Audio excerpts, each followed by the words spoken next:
एक परिवार में बेटे की शादी की तैयारियां चल रही थी। होने वाली दुल्हन अपनी शादी को लेकर बेहद उत्साहित थी। अपनी पसंद की हर चीज उसने खरीद ली थी। बस शादी का लहंगा लेना बाकी रह गया था, जो उसे दिल्ली से ही खरीदना था। सुबह की ट्रेन से वह दिल्ली पहुंची। वहां पूरा दिन उसने अपनी शादी की जमकर शॉपिंग की, अपनी पसंद का लहंगा खरीदा। लेकिन शाम को घर लौटते वक्त ट्रेन से कटकर उसकी दर्दनाक मौत हो गई। वजह थी कानों में लगे ईयरबड्स, जिसकी वजह से उसे ट्रेन का हॉर्न सुनाई नहीं दिया और उसकी मौत हो गई। दरअसल दिल को झकझोर देने वाला यह मामला उत्तर प्रदेश के मेरठ जिले का है। यहाँ शादी से महज 18 दिन पहले दुल्हन की ट्रेन से कटकर मौत हो गई।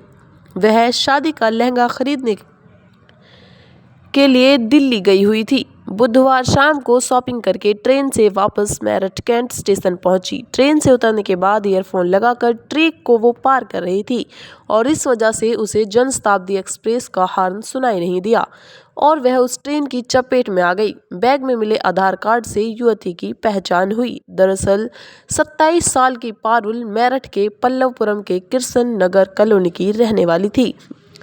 उसने बीएड किया था। पारुल 4 भाइयों की इकलौती बहन थी। पारुल की आने वाली 10 दिसंबर को शादी होनी थी। लड़का पंजाब का रहने वाला है और विदेश में मल्टीनेशनल कंपनी में जॉब करता है। बुधवार सुबह पारुल शादी की शॉपिंग करने के लिए ट्रेन से दिल्ली गई। दिन भर उसने वहां शॉपिंग की, मनपसंद का लहंगा खरीदा और फिर शाम को ट्रेन से मेरठ पहुंची। प्लेटफॉर्म 3 पर उतरी। घर जाने के लिए ट्रैक पार कर रही थी और इसी बीच जनशताब्दी ट्रेन आ गई। पारुल को ट्रेन के बारे में जरा भी अंदाजा नहीं हुआ, क्योंकि उसके कान में ईयरबड्स लगे हुए थे और ट्रेन से कटकर उसकी मौके पर ही दर्दनाक मौत हो गई।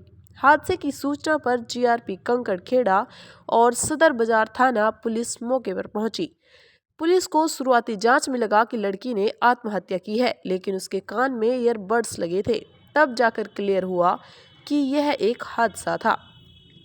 लड़की का बैग हादसे से करीब 20 मीटर दूर पड़ा था। उसमें उसका आधार कार्ड और लहंगा था। आधार कार्ड से लड़की की पहचान हुई। इसके बाद पुलिस ने घर वालों को मामले की सूचना दी। इधर पारुल की मौत की सूचना पर घर में चीख पुकार मच गई और भाई माता पिता रोते रोते स्टेशन पहुंचे। भाई लहंगा हाथ में लेकर फफक फक कर रोने लगा, कहने लगा, बहन तुझे विदा करने के लिए तो हमने बड़े अरमान सजा रखे थे, अब इस तरह से तुझे विदा करना होगा, ये तो कभी सोचा नहीं था। अब यह क्या हो गया। वहीं पारुल की मां भी रोते रोते बेसुध हो गई और मां मुकेश बार बार यही बोल रही थी कि बेटी की डोली उठानी थी, अर्थी उठानी पड़ रही है। परिवार वालों ने बताया कि पारुल अपनी शादी की तैयारियों को लेकर बेहद खुश थी। उसने कहा था कि दिल्ली से वह अपना लहंगा लेकर आएगी।